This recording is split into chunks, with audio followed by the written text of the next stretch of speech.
کبھی کبھی ذہن میں یہ بھی خیال آتا ہے اچھا جی میں توبہ کر لوں گا، اللہ بڑا رحیم ہے، اللہ نے کسی کو تو معاف کرنا ہی ہے، اللہ معاف کر دے گا۔ بھئی اللہ رحیم ہے، معاف کر دیں گے، یہاں تک تو بات ہے صحیح، لیکن اگر موت کے وقت ایمان ہی سلامت نہ رہا تو پھر کیا بنے گا؟ حدیث پاک میں ہے کتنے لوگ ہوتے ہیں ان کے نام ساری زندگی مسلمانوں کی فہرست میں رہتے ہیں، موت کا وقت آتا ہے ان کا نام مسلمانوں کی فہرست سے خارج کر دیا جاتا ہے۔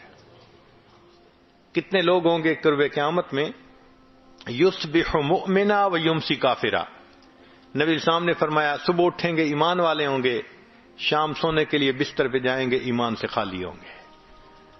تو بھائی یہ جو ایمان سلب ہونے کی بھی باتیں ہیں، کہیں ایسا تو نہیں کہ گناہوں کے بد اثرات کی وجہ سے ایمان ہی سلب ہو جائے، پھر کیا بنے گا؟ رحمت تو ہوگی نا ان کے لیے جو ایمان کے ساتھ چلے گئے، اور ایمان سے ہی محروم تو پھر کہاں سے رحمت کا سوال پیدا ہوا؟ اور علماء نے لکھا ہے کہ کچھ گناہوں کے بد اثرات عین موت کے وقت ظاہر ہوتے ہیں، ان میں سے ایک گناہ زنا کا گناہ ہے۔ اس زنا کے گناہ کے اثرات دنیا میں تو ہوتے ہی ہیں، موت کے وقت بھی ظاہر ہوتے ہیں۔ میں نے ایک مرتبہ حضرت مرشد عالم رحمت اللہ علیہ سے یہ بات پوچھی، حضرت میں چھوٹا بھی ہوں، کم علم بھی ہوں، ناسمجھ بھی ہوں، تو مجھے کچھ باتیں نہیں سمجھ میں آتی، آپ اگر اجازت دیں تو میں آپ سے پوچھ لیا کروں۔ حضرت بہت خوش ہوئے، فرمان لگے پوچھا کرو۔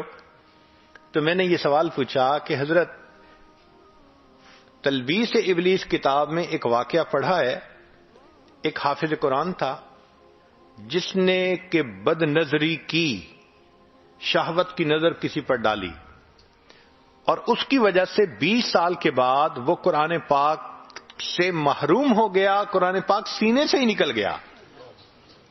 تو میں نے کہا کہ حضرت اس ایک مرتبہ کسی غیر کو دیکھنے پر اتنی بڑی محرومی کہ قرآن پاک سے محروم ہو گیا، یہ تو بہت بڑی سزا ہے۔ تو حضرت نے فرمایا اصل میں یہ اللہ کی غیرت کا معاملہ ہے۔ وہ کیسے؟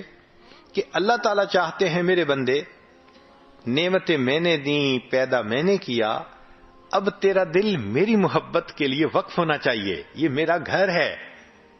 جب ہم اپنے دل میں اللہ کی بجائے کسی غیر محرم کو بساتے ہیں اور اس کی محبت دل میں لاتے ہیں، اب کسی عورت کے گھر ذرا کسی اور عورت کو لا کے بٹھاؤ نا، پھر دیکھو وہ کیسے ریئیکٹ کرتی ہے۔ تو فرمایا یہ اللہ کی غیرت کا معاملہ ہے، اور اللہ کو جب غیرت آتی ہے پھر اللہ تعالیٰ کوئی بھی سزا دے سکتے ہیں۔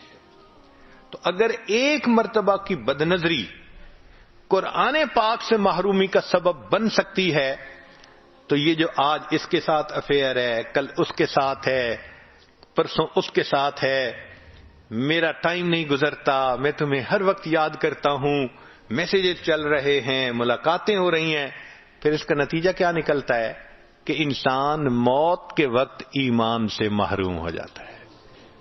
علماء نے لکھا ہے زبان پہ فالج پڑ جاتا ہے، کلمہ پڑھنا بھی چاہے کلمہ نہیں پڑھ سکتا، اللہ توفیق چھین لیتے ہیں۔